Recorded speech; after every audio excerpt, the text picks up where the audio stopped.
And I said, when I lose him someday, I'm going to need you. And he said, that's okay. He said, when you do, he said, I will be here for you, and you're going to be okay. So my life turned upside down that night. I forgot about the election. I forgot about everything. My world stopped. And he helped me.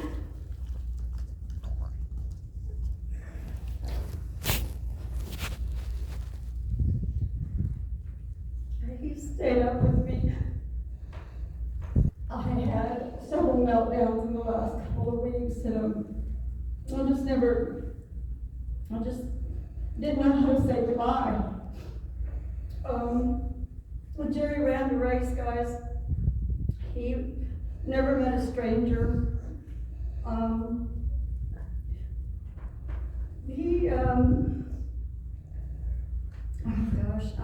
I'm trying, guys, okay? One of the stories I wanted to talk about, Jamie came to live with us. I met Jamie when she was 12.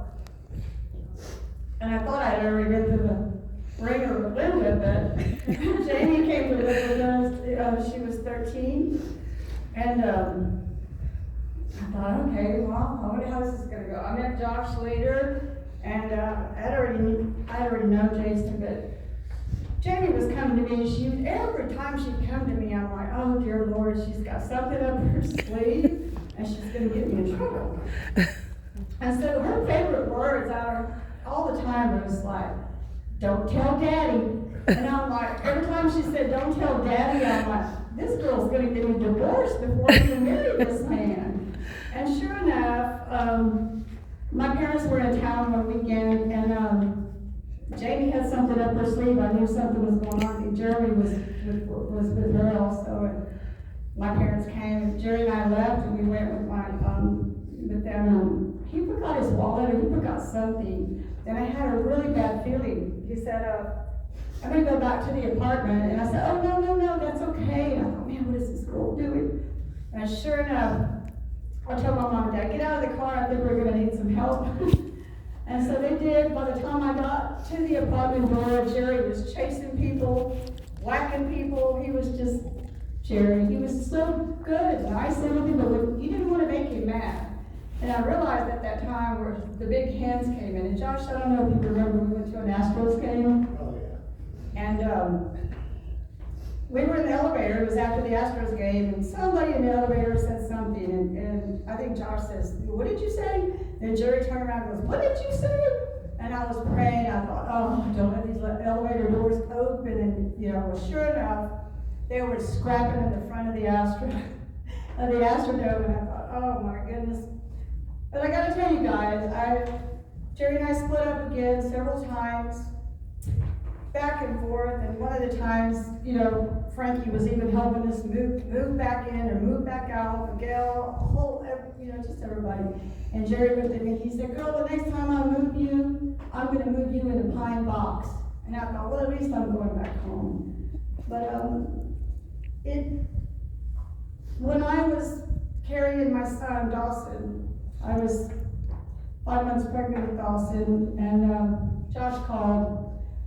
And he said, hey, I have somebody who wants to talk to you. And I went, who's that? And then I heard the laugh, and then I knew it was Jerry.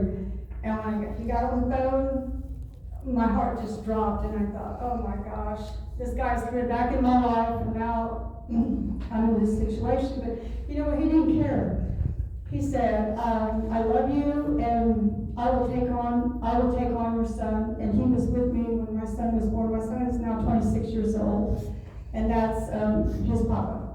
It's all his papa. It will always be his papa. And he just,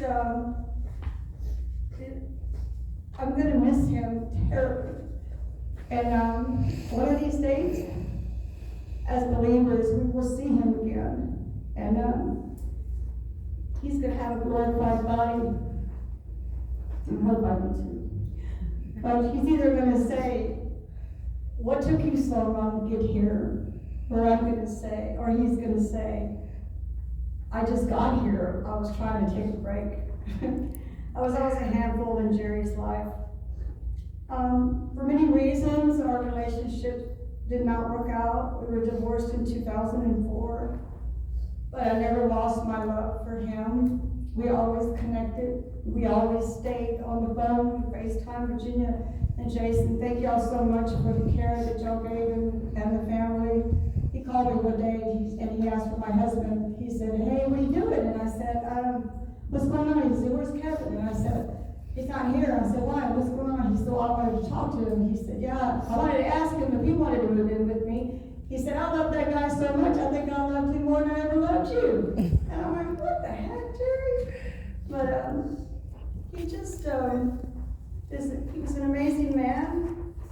And I know that he wants us to keep the good memories of him. And he was full of joy. Sometimes I wouldn't have a place to park when I was going home from work. And I'd have to park down the road because everybody was there at the house, hanging out around the boat, everybody's drinking beer, having a good time. And I called him, I said, "Jerry," I said, "when I come home," I said, "can you please have me a place to park?" And he's like, "Well, you can call next time and we'll move a car." I said, "I shouldn't have to call, this is where I live." But always had a house full of people. He loved to cook. And I would have turned in some pictures of the time we were married, but because he cooked so much, I gained so much weight, and I thought, "Oh, I'm not turning that stuff in." But I just wanted to say thanks again for this opportunity, for the family that you guys held on to me through the years also, because you will always be my family. And I will forever be grateful to all of you. Okay? Thank you all so much.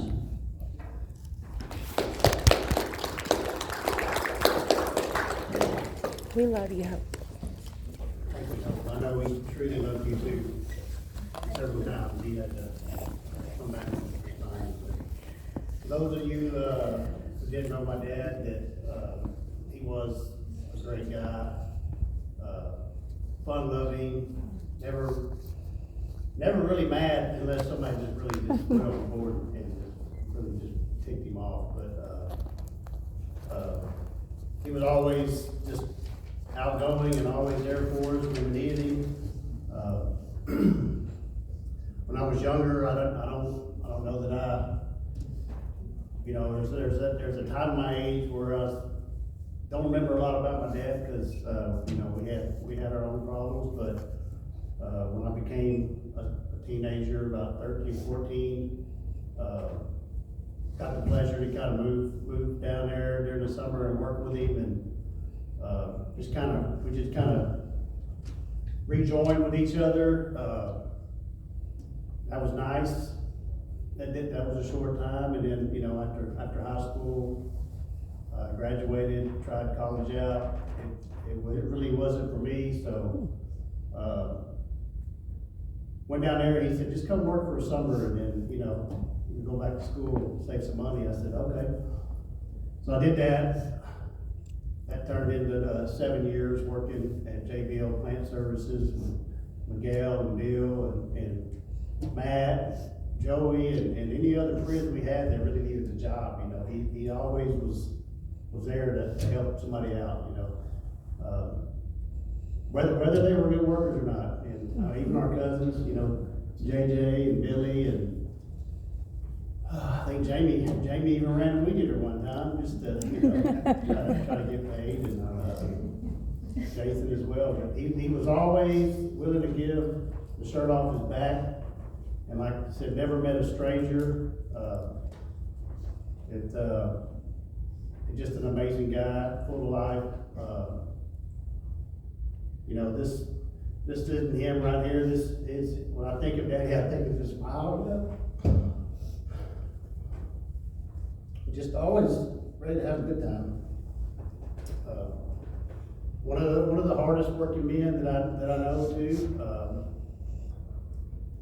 We'd be out on a pipeline, mowing a pipeline, and Miguel or myself would break down, and Pat and me would fall off the tractor, and we're thinking, "Heck yeah, man, we get to go home early today."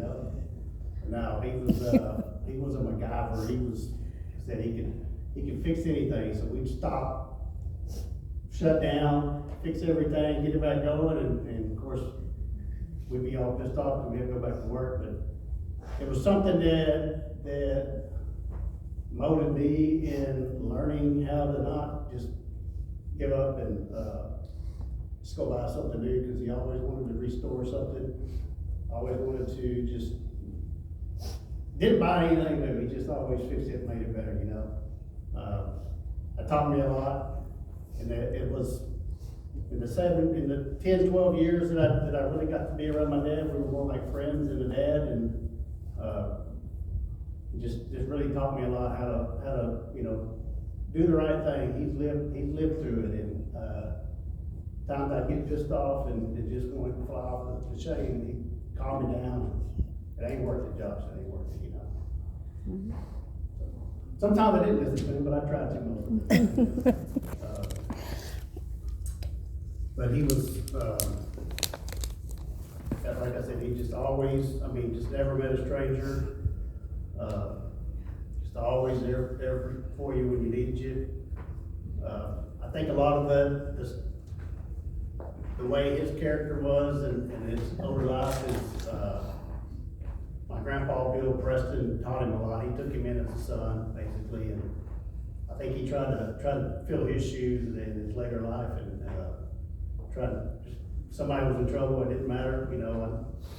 A couple things I can go back and just think about when we bought our first house. I think, all right, we're gonna tear out the floor, we're gonna tear this wall out, and take all this wood paneling off, and started that job, and I'm like, man, I got a bit off my head, more than I can choose. So called my dad and Frankie, I don't know if you remember that, coming down there and just staying, I don't know however long it took to help us get that taken care of. And,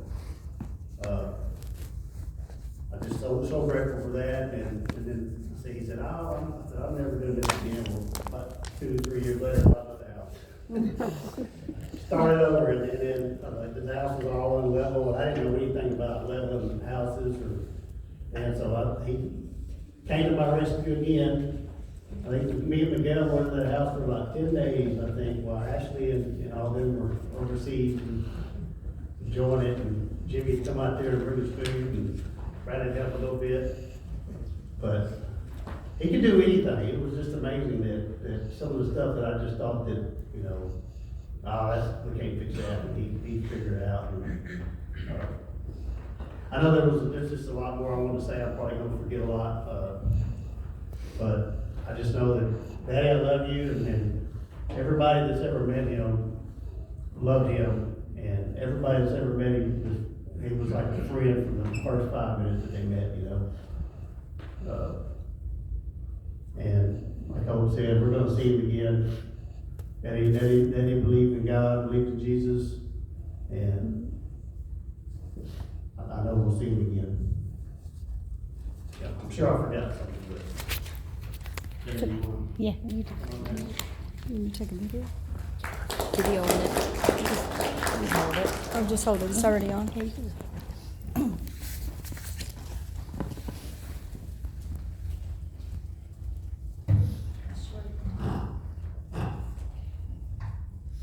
Well, I don't know how to follow up after all that. Josh, you too caught something on fire with a cigarette down the street. It just so happened it was a couch. So I got it from Daddy. I didn't know that story, Hope. That was so funny. We didn't put it out with beer though. We did use the ice that the beer was in. Oh, okay. But it's funny as we grow, we start realizing the characteristics and stuff that we get from our dad, from, you know, him not being there when we were young. But I want to clear that up. That was not by choice. He didn't choose to not be there. It was the card that he was handed that, you know, most people would have went through what he went through and they would have never came back, you know? And he did. As soon as he was able to, he came back and tried to build relationships with us, and we wanted the relationship. I mean, we always missed our dad, you know? And the little memories that we did have, Josh used to hold on to these cards in like this little book under his bed, and he would hide them from Dwight because he didn't want to get in trouble because he had his dad's, and he, you know, tells Dwight all the time, "You're not my dad. You're not my dad." You know, and they would make us think that, you know, our dad just didn't want to be around, and we found out later that that wasn't true. And So, just to kind of touch on what they touched on, he was a good person. I mean, he was the best, like, especially for me. He was the person that I could call at 2, 3, 4 in the morning when I was doing something dumb and God taught me a lesson and I either had a flat or overheated car. You know, I could call other people and they'll, you know, blow you off or whatnot, but Daddy always answered the phone and he always came. It didn't matter if it was out of town, in town, across town. He was there, and, you know, he would complain a little bit and get after me, but he never judged me.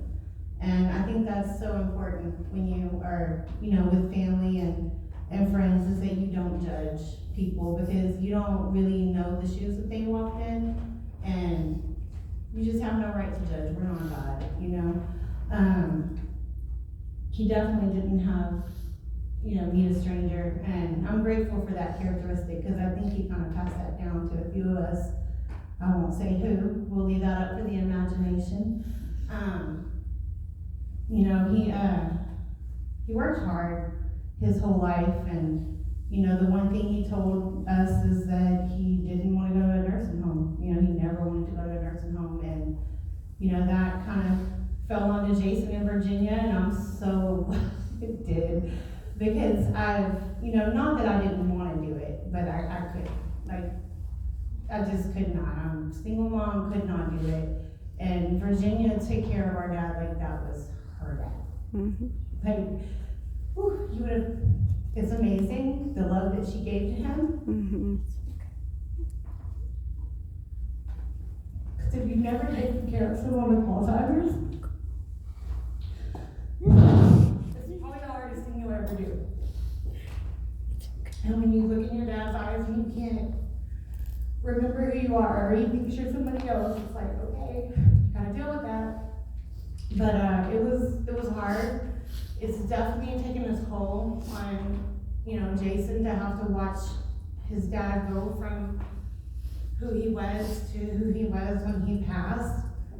And you know, he's in a better place now. Like, you can truly say that when you have someone that you love and they're dealing with cancer or Alzheimer's or something that's making them wither away into this person that you don't know anymore. He's in a better place. And I can be at peace with the loss of that, even though it does hurt. And you know,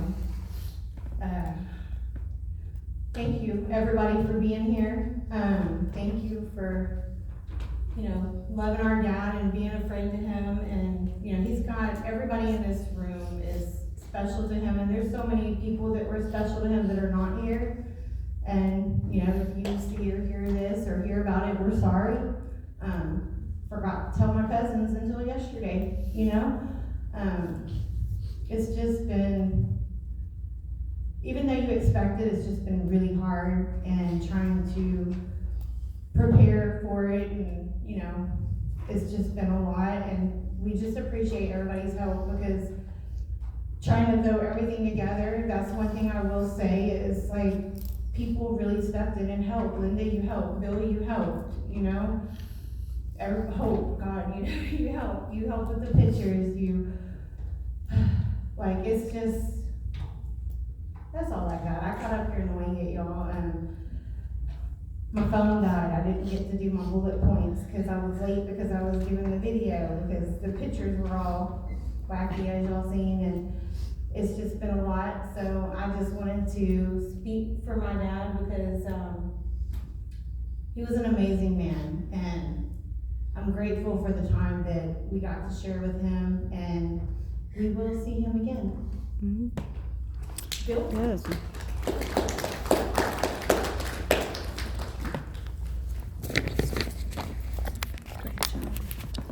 I just had a few anecdotes. I'll tell you some funny stories. I can start with you, Hope. Oh.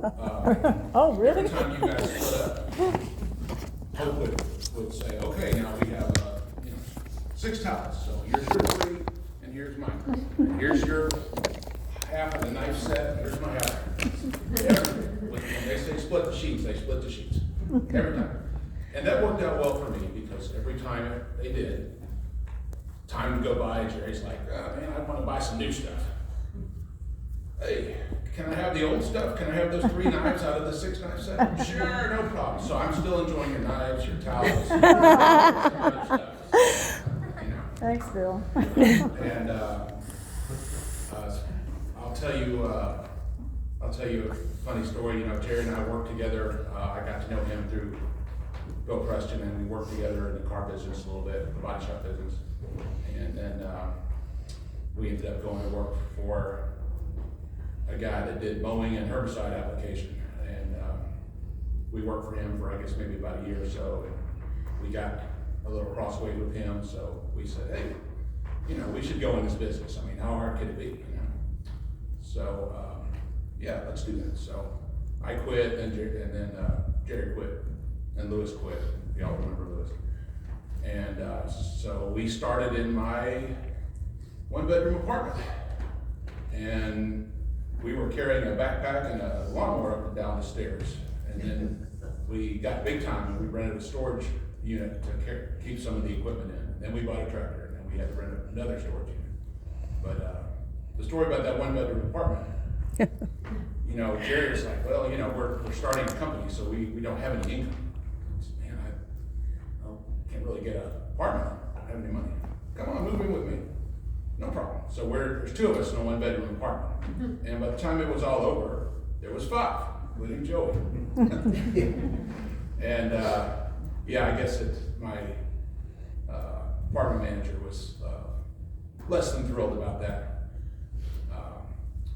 But that segues me into the next funny story I had. And this is about Sharon. I don't know if some of y'all remember Sharon. So Jerry was so frustrated with 5 people living in an apartment. That's it, I'm gonna go. So he was dating Sharon at the time in one of Hope's Breaks. So they were renting a little bitty house, you know, and had a chain link fence. And so Jerry says, I'm gonna spray the fence with herbicide because, you know, I'm in the herbicide business. This is gonna be great. So he sprayed it. And I'd go over there, you know, every couple weeks. And so it started off nice little neat clean edge, you know, just the way Jerry would do it. Well, as time would go by and it rained, he killed half the yard with the herbicide. It just was not there. I'm like, I'm sure the landlord's pretty not happy about that. Let's see. So what else can I tell you? Oh, Jerry loved dogs. A lot of you remember Clifford, and before I forget, a lot of you have seen the picture of Jerry with Clifford in Hope's backyard over on Misty Bridge, where Clifford the Great Dane has his paws on Jerry's shoulder, and Clifford is looking down on Sharon. Jason was nice enough to give me that picture, and I told him I made copies. So I have 20 copies for anybody that wants one. Just come see me, and I'll get you a copy. And if I run out, I'll make more. It's no problem. I always love that picture, and to me, you know, I guess everybody's going to have their own idea of, you know, where was peak Jerry, you know, where do you want to remember Jerry? And that picture was pretty much it for me. I mean, because anybody knows me knows I love dogs too. I love Clifford. I mean, that picture was just, that was it. That was the perfect time. And I will tell you a Clifford story, just real fast, just because it's funny. So Jerry, I guess you guys went out of town for the weekend. And Jerry says, can you take care of Clifford for me? Yeah, man, no problem. And I was married at the time. My wife, you know, was very reasonable about that. So you know, it's freezing outside. So you know, Jerry said, just leave him outside, you know, leave him in the garage. Well, we're not gonna do that, it's freezing. So we're trying to we're not really sure about his bathroom equipment. We don't know what to do about it. So we came up with a great idea. We'll just put out a blanket and have him in the master bedroom with us, and that way, if he has to go out or something, he'll whine, and we'll, you know, wake us up. We'll take us, you know, we'll take him out. So my then wife and I were sleeping. We both wake up out of a dead sleep, and we were both pretty sound sleepers. What is that smell? I said, I think we have a gas leak. Start opening windows. Let me go downstairs. And I'm walking downstairs, and it hit me. It's the dog. Clifford farted. It woke both of us out of a dead sleep. So there was no gas leak. Just a funny Clifford story. Let's see. So we are working, and as Josh said, Jerry was, he was Mr. Fix-It. I mean, no problem. We can redneck Roy engineer that problem. We can solve that problem. He's the one that came up with, we'd have a flat on the tractor out in the middle of nowhere. So rather than trying to find a jack and things to take the tire off with, let's just take the other tractor and throw a chain around it and pull up the tractor like this so the tire's off the ground, and we can do it like that. Pretty redneck engineering. It worked. He could fix anything. Our first truck, I had a nice Silverado at the time, but we needed a second truck, so we bought the most raggliest piece of junk from my friend Hoge. Some of you may have met him. And it was running very, very poorly. Man, it just needs a carburetor rebuilt. I can fix that. So he rebuilt the carburetor on my dining room table in my apartment, and it ran. He's scattered everywhere. I'm like, this thing's never gonna run again. Ran for several years, kept going. So he truly was he was an engineer. I mean, he could engineer solutions to just any problem. Let's see. So during one of these engineering sessions where we're fixing something, he says, "Here, hold this." I don't remember what it was. Don't move. Or no, let me see. He was going to hold it, and he says, "I want you to hit it right here with the hammer." Whack. Ah! I got him in the thumb. Man, sorry about that. So, for months afterwards, I can feel my thumb. Like the weather's changing, I can feel my thumb. It hurts. I think it finally went away, but I did get it, and I always felt bad about that. Well, fast forward a little bit. We were clearing out a pipeline crossing, and so we're cutting out trees and brush. So he cut a tree down, and boom, it landed right on my head. And the tree had thorns, so now there's a thorn in my head. Well, this is good. And a lot of people will tell you this is probably why I'm a little older, because dude has a thorn in his head. So I could feel it, but it really wasn't any getting it out. Even Jerry's like, man, I can't get any grip on it to get it out. I mean, it's in the skull. I'm like, well, doesn't seem to be hurting anything. There's no swelling, no blood.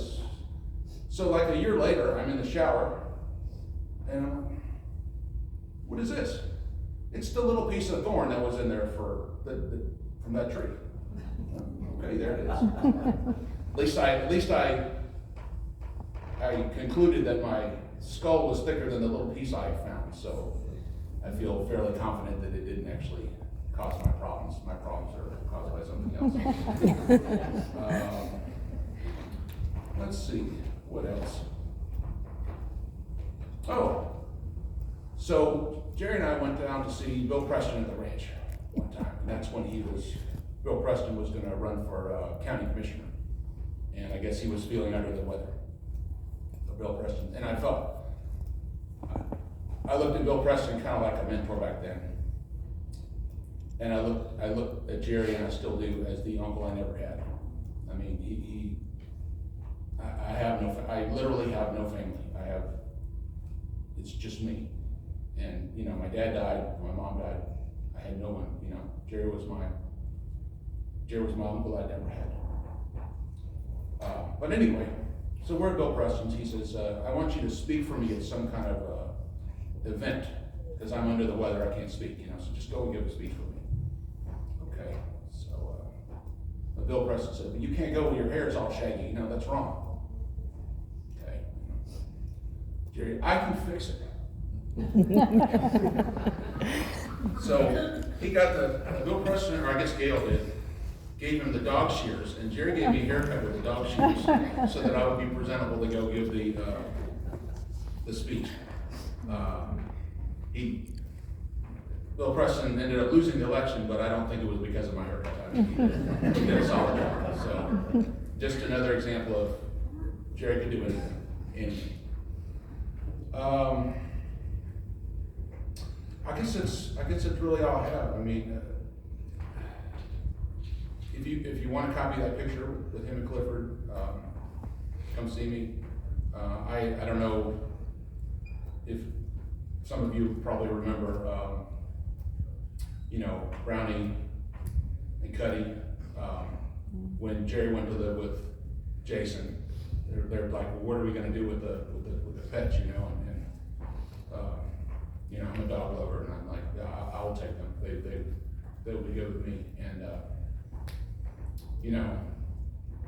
it was good for me because, at that time we were already losing Jerry, and it just gave me comfort to have his dogs, and of course they were both very old, so both of them passed. Those losses were made harder, not just because I love dogs and I was with them when he got them, I was with them, when Cha-Cha was a little puppy too, but losing each one of them just made me lose Jerry a little more, so it just kind of hurt. I guess that's all I have. Anybody else would like to speak? Jerry? Yeah, sure. Come on, say it.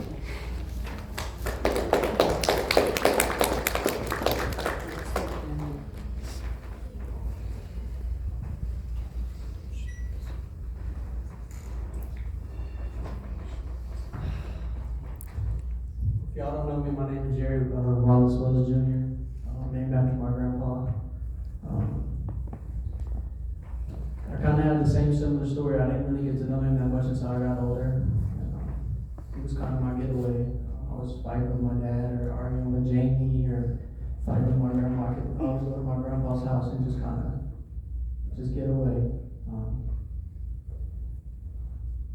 For the past couple of years, I went down the wrong road. I was traveling a lot. I didn't get to see my family a lot. So whenever he went to go live with my dad and stuff, I feel like that was a good opportunity for me to reconnect with all my family and stuff. So I just want to say, Grandpa, I really appreciate you for that. Just getting to connect back with you, connect back with my dad, Virginia, my two sisters. That means a lot to me, man. As I got older, family is really the only thing that at the end of the day really matters. So I don't really have much to say. I just want to get up here and say that I appreciate you, Grandpa. I love you, and I know God got you. Thank you. Virginia? Come on, baby. You want to go, Virginia? Jason? Here you go. Unless Frankie, you want to go? Weird.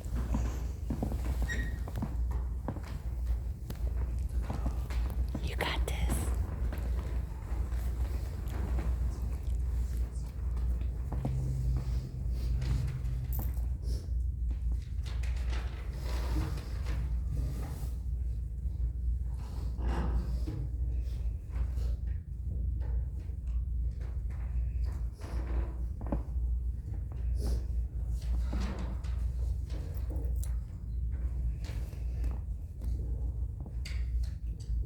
I want to apologize in advance. I'm going to butcher some of this.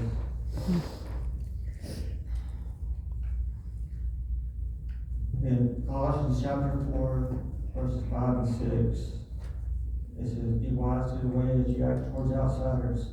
Make the most of every opportunity. Let your conversation always be full of grace, seasoned with salt, so that you may know how to answer everyone." My dad never met a stranger, and this attitude made him successful in every business that he entered. With all these connections, it led to several Wells backyard barbecues.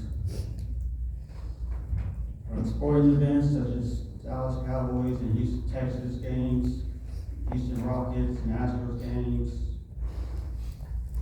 to special events such as signing new contracts or even getting married. Wells backyard barbecues were always a good time for everyone. And while my dad was always about having a good time, we are here today to face the reality. In Proverbs chapter 16, verse 9, it says, "In their hearts humans plan their course, but the Lord establishes their steps." While my dad always wanted to be around us, he was suffering, especially these last 6 weeks. That is why I believe that the good Lord has decided that his suffering was enough and took him to a better place.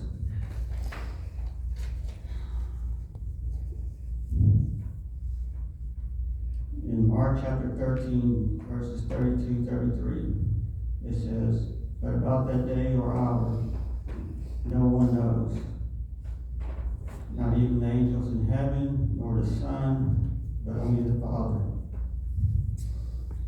Be on guard, be alert. You do not know when that time will come." While it sounds scary, it does not mean that you should live your life in fear. To the contrary, in the spirit of the Wells Backyard Barbecues, we should all be enjoying life with those who remain. And with the help of Virginia, the Wells Backyard Barbecues will continue at my house, and I hope that they will remain at your house as well. I believe that my dad would want his legacy to be the spirit of the Wells Backyard Barbecue. And I will leave you with one last verse, which I believe is the way that the Lord worked through my dad. In Ecclesiastes chapter 8, verse 15. It says, "So I recommend having fun, because there's nothing better for people in this world than to eat, drink, and enjoy life." And I hope y'all remember all the good times that my dad has had with y'all. Thank you. Great job, Jason. Good job. You did the best. You did great. That was amazing. I think we're done. Yeah. Josh, you want to close it out? With that being said, is there anybody else that would like to stand up and say something?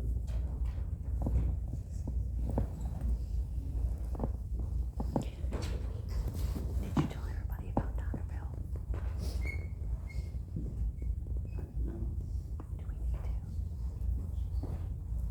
Do we need to? We can, everybody's fine. Okay.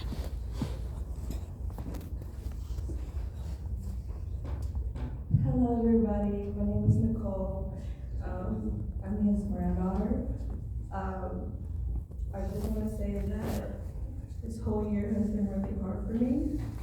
But I appreciate him because he welcomed my tata from Philippines with all the love. And I just want to have this memory that I really love how they connected. It was like they were best friends for forever, and it was always about beer. So, oh, beer this, because my tata, he didn't really know English for real. So, whenever he came to visit the U.S.,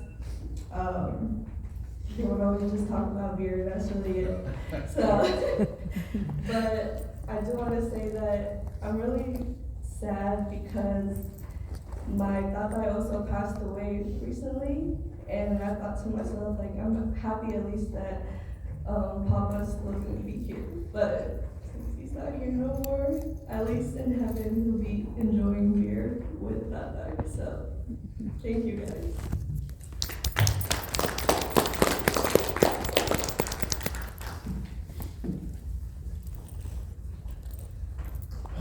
We're gonna end this with a prayer. We'll pray for this, but don't worry about your head. Josh, right before you pray, tell them about the diner bell. Oh, yes, so we're gonna, at 5 o'clock, meet at the Diner Bell, for anybody who wants to meet over there, to have, guess, early dinner. More than welcome to come. So we got it reserved there if anybody's interested in that. Carrying out the tradition. It's been a tradition, yes. All right, so, dear Heavenly Father, thank you for everybody able to come here today. I pray that you let them have a safe travels home. Pray that you get my dad to heaven and accept him at just all just as it should be, and I know he's gonna be in a better place, and he's gonna be taken care of, seeing the loved ones that have passed on and moved on. Just thank you for everything that you do for us, and I hope that everything works out the way it should. Just pray that everybody here is accepts and deals with this in a way that best way as possible. Amen. Amen. Good job, Josh.